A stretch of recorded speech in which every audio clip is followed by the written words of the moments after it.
मुंबईतील रेसकोर्सवरील 300 एकर जागेत जागतिक दर्जाचं थीम पार्क उभारण्याचा निर्णय राज्य मंत्रिमंडळाच्या बैठकीत घेण्यात आला। सोबतच आता शासकीय कागदपत्रांवर आईचं नाव बंधनकारक असेल, तसंच अयोध्येत महाराष्ट्र अतिथीगृहाच्या बांधकामासाठी भूखंड देण्यात आला आहे।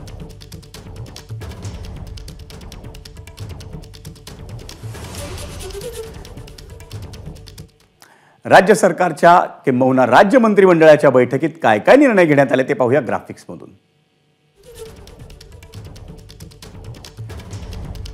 पहिला निर्णय बीडीडी गाळे झोपडीधारक यांच्या करारनाम्यावरील मुद्रांक शुल्क कमी करण्यात येईल।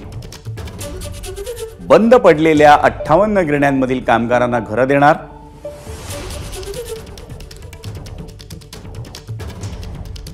MMRDAच्या प्रकल्पांसाठी 24,000 कोटींची शासन हमी।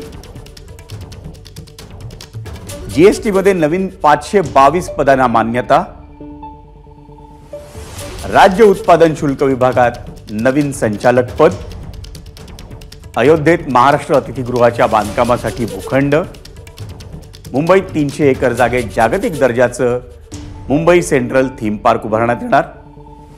शासकीय कागदपत्रांवर आता आईचं नाव बंधनकारक।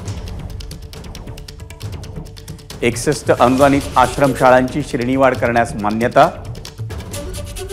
राज्याच्या तृतीयपंथी धोरण 2024 ला देखील मंत्रिमंडळाच्या बैठकीत मान्यता देण्यात आली। एबीपी माझा, उघडा डोळे बघा नीट।